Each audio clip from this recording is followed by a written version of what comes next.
आज हिंदी दिवस के अवसर पर मैं कुछ दो शब्द बोलना चाहता हूँ।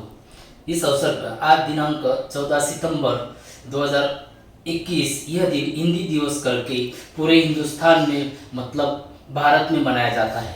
भारत ये अपना जो देश है कृषि प्रधान एवं ऋषि मुनियों का देश है। अनेक अनेक मजहब के, अनेक अनेक पंथ के, अनेक अनेक इसके ऋषि मुनि इस भारत धरती पे होके गए हैं। इसलिए पूरे विश्व में भारत का जो नाम है ऋषि मुनियों का देश करके पहचाने जाते हैं। और यही धरती पे काशी नामक शहर में एक काशी नामक जगह पे विक्रम संवत 1456 में ज्येष्ठ पूर्णिमा के दिन संत कबीर नाम के एक संत हुए और इनको जो उपाधि दी गई है संत, सर्वश्रेष्ठ संत उनको माना जाता है, क्योंकि उन्होंने पूरे हिंदी में उनका जो कुछ उनका लिखन है वो हिंदी में कविता है। लेखक कवि मान करके उनको मनाते हैं।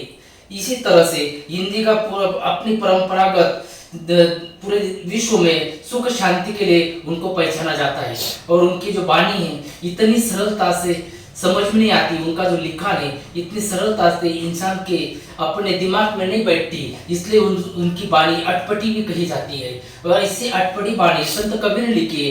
उनको डॉक्टर हजारी प्रसाद लिखते हैं कि 1000 साल के इतिहास में ऐसा हिंदी साहित्य का हिंदी कवि होना मुमकिन है। उसी तरह से तरुण सागर बाबा भी लिखते हैं कि कबीर के रोम रोम में आग थी कि इतना बुद्धिमान संत हो गए, हिंदी साहित्य संत हो गए। इसी तरह से कबीर एक ऐसे है कि हिंदी भाषा के में कवि कहलाते हैं। उनकी जो रचनाएं हिंदी साहित्य में दिखती है वो रचना इस तरह की, उनका बीजक नामक ग्रंथ एक प्रमुख ग्रंथ माना जाता है। उसमें साकी दोहा रमेनी शब्द इस प्रकार से है और वो भाषा सरल नहीं है। उनकी भाषा में हर खंड की, हर राज्य की, हर बोली भाषा का मिश्रण मिलता है। इसीलिए उनकी भाषा को डेढ़ गुजरी भाषा कहते हैं। लेकिन वो हिंदी भाषिक कवि है।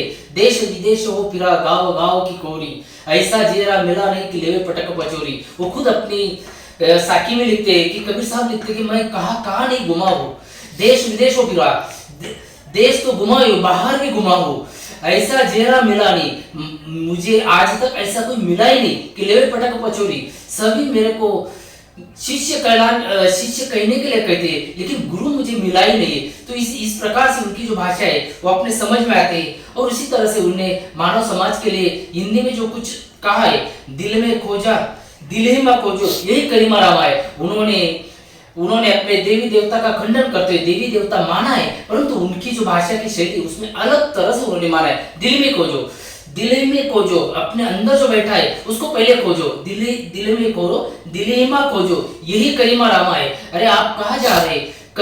कस्तूरी मृग इधर उधर भटकता है और उसकी जो नाभि रहती है उसमें कस्तूरी रहता है, लेकिन वो इधर उधर भटकता है। इसीलिए वो उपदेश देते हुए कबीर कहते हैं कि आप कहाँ ढूंढ रहे हो? देव देवता, अरे अपने अंदर ही बैठा है देव देवता, उनको पहले खोजो। जिस तरह से वो मृग के नाभि में कस्तूरी रहती है, वो इधर उधर भटकती है, पूरे जंगल में भटकती है कि उसे लगता है कि ये कहाँ है, लेकिन उसी के अंदर है। इसी तरह अपना जो सही भगवान है जो दिल में बैठा है उसको पहले पहचानो। इस तरह से उन्होंने बहुत सारी चीजें भी उन्होंने दी है। कबीर का शब्द भाषांतर्गत यह एक उर्दू शब्द कहलाता है, लेकिन कबीर का अर्थ होता है महान। और कबीर ऐसे हो गए, ऐसे संत हो गए निर्भीड़ विशाल व्यक्तित्व, सांप्रदायिक ईश्वर रूढ़ ईश्वर नहीं, कोई ईश्वरी किताब नहीं, इसका खंडन करते हैं। और जो कुछ कहते हैं वो साफ साफ कहते हैं। और ऐसे संत होना आजकल बहुत ही मुश्किल है। उनकी जो रचना देखेंगे आप तो बहुत सारी रहती, उनके एक एक शब्द में अनेक प्रकार के अर्थ समाये।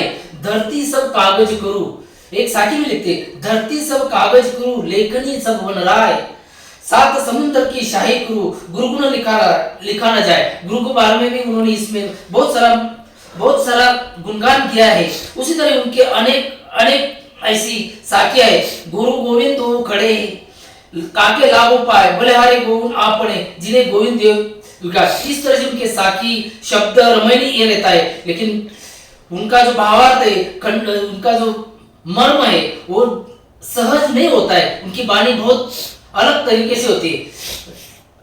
कबीर की वाणी अटपटी न झटपट लिखा जाए, अगर झटपट लिखा जाए तो सारी खटपट मिट जाए। कबीर साहब लिखते कि उनकी जो वाणी है, उनकी जो भाषा है, उनका जो शैली लिखान है, उसमें ऐसा कहीं अलग अलग सरल नहीं है। कबीर की वाणी अटपटी, अगर अटपटी नहीं रहती तो झटपट लिखी जाए तो झटपट फटाक से लिखी जाती, अगर झटपट लिखी जाए तो सारी खटपट मिट जाती। कबीर लिखते इतना सरल नहीं है। उनकी भाषा का उनका अनुवाद करना, उसका शब्दार्थ लेना, मैं भी एक छोटा सा आदमी हूं, मैं भी नहीं कर सकता हूँ, लेकिन मुझे अच्छा लगा, इसलिए मैं आज हिंदी दिवस के अवसर पर कबीर पे 2 लफ्ज कहने का धाड़स किया और यही से मैं विराम देता हूँ। बोले श्री सतगुरुदेव कबीर के संत समाज महान कबीर साहेब की जय।